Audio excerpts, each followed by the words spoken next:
சிவப்பிரகாசர் தொண்டை நாட்டின் கண்ணே சிறந்து திகழும் கச்சியம்பதியென வழங்கும் காஞ்சிபுரம் எனும் நகரத்திலே ஏறக்குறைய 280 ஆண்டுகட்கு முன்னர் குமாரசுவாமி தேசிகர் என பெயரிய சான்றோர் ஒருவர் இருந்தனர்.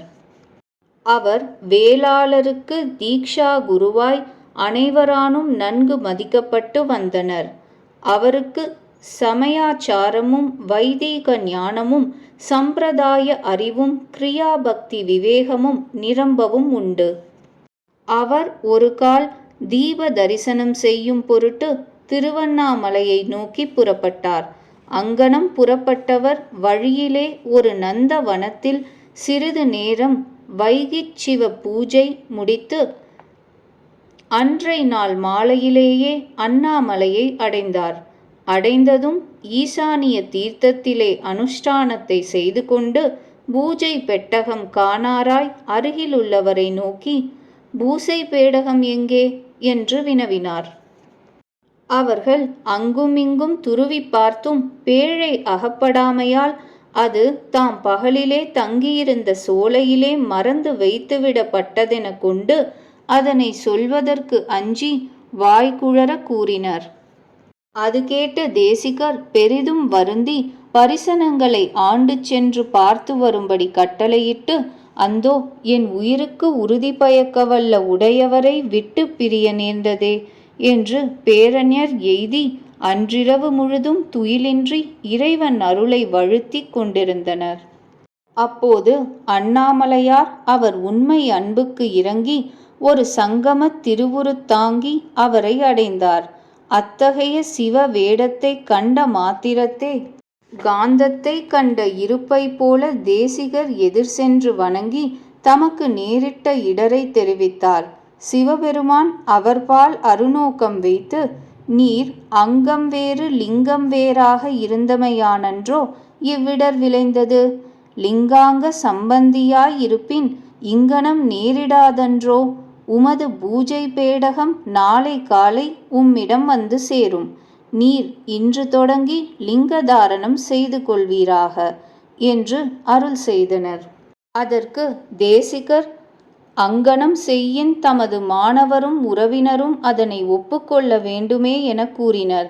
அதற்கு பெருமான், மாணாக்கராலும் சுற்றத்தாராலும் உமக்கு வரும் பயன் யாதும் இல்லை.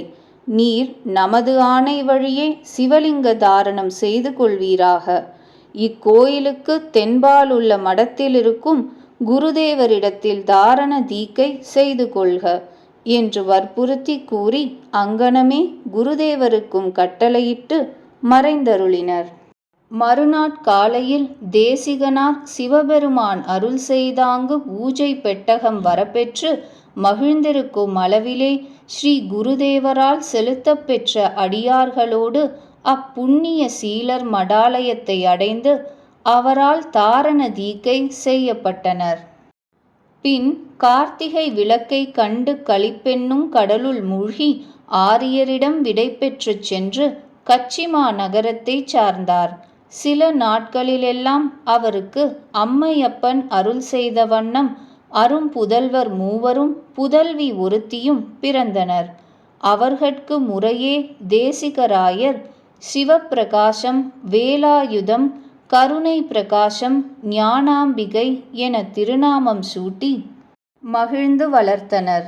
இந்நால்வரும் வளர்பிறை என வளர்ந்து கல்வி பயின்று வருங்காலத்தில் தேசிகர் சிவலிங்க வைக்கியமாயினர். இளம் பருவத்திலேயே பெற்ற அரிய தந்தையை இழந்த மக்கள் பட்ட துயருக்கு ஓரளவில்லை. பின்னர் மூத்தவராகிய சிவப்பிரகாசர் தமக்கு இனிய உடன் பிறப்பாளரோடு அருணகிரிக்கு சென்று குருதேவரை வழிபட்டு கொண்டும் செந்தமிழ் இலக்கியங்களை பயின்றும் வந்தனர். சிவப்பிரகாசர் தாம் கற்கும் நூல்களை ஆழ்ந்து கற்று வருவார். அவற்றிலுள்ள நுணுக்கங்களை மனத்திலே பதித்து கொண்டு அவற்றின் சுவைகளை எண்ணி எண்ணி சுவைப்பார். இலக்கிய அறிவு மேன்மேலும் மிக பெற்ற சிவப்பிரகாசர் இதுபொழுது யாப்பியலும் அறிந்து செய்யுள் செய்து வருவாராயினர். இங்கனம் இருக்கும் நாட்களில் ஒரு நாள் சோன சைலத்தை திருவலம் செய்து வருகையில் அம்மலை தமது அறிவை மயக்கி அன்பெனும் அமுதை சொரிந்து விட்டமையால் அதனைச் சுட்டி சோணசைல மாலை எனும் வருணனையும் அழகும் அன்புச் சுவையும் ஒருங்கே அமைந்த ஒரு பிரபந்தத்தை பாடினார். அதன் கண்ணுள்ள ஒரு செய்யுளை கீழ் குறிப்பிடுவோம்.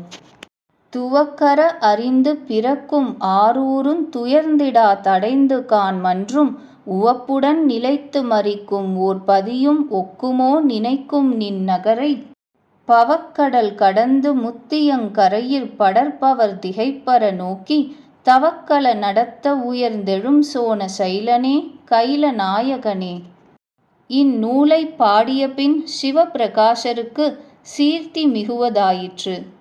அதன்மேல் அவர் பேரிலக்கணமாகிய தொல்காப்பியம் முதலியவற்றை மரபு நிலை திரியாமல் ஆசிரியரிடம் கற்க விரும்பி தம் தம்பிமார்களோடு தென்னாட்டிற்கு செல்லத் தொடங்கி துறைமங்கலம் எனும் பதிக்கண்ணுள்ள ஓர் இள மரக்காவிலே சிவபூஜனை செய்து கொண்டிருந்தார். அக்காலை அக்கிராமாதிகாரியாக அண்ணாமலை ரெட்டியார் என்பவர் அவரை கண்டு வணங்கி பேரன்புடன் அவ்விடத்திலே உறைந்தருள வேண்டுமெனக் கேட்டுக்கொள்ள சிவப்பிரகாசர் அதற்கு உடன்பட்டனர். அதன்மேல் அண்ணாமலை ரெட்டியார் தம் குருமணியாராகிய சென்ன விசுவையர் மடத்திற்கு மேற்கே ஒரு திடுமடம் கட்டுவித்து அவரை எழுந்தருள்வித்து அவருக்கு அணுக்கத் தொண்டராய் அமர்ந்திருந்தார். சிவப்பிரகாசரும் அவருக்கு பொருளுரை மொழிந்து கொண்டு ஈராண்டு ஆண்டுரைந்தனர்.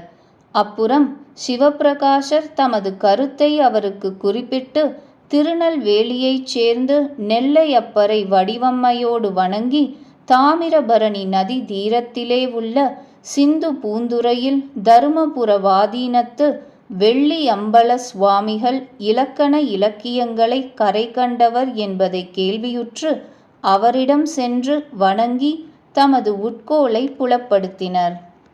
அவ்வடிகள் சிவப்பிரகாசருடைய இலக்கிய பயிற்சி இத்துணைதென அறிய கருதி அவரை நோக்கி கூ எனத் தொடங்கி ஊருடையான் என இடைப்பெய்து கூ என ஒரு வெண்பா முடிக்க என பணிப்பச் சிவப்பிரகாசர் சொன்னார்.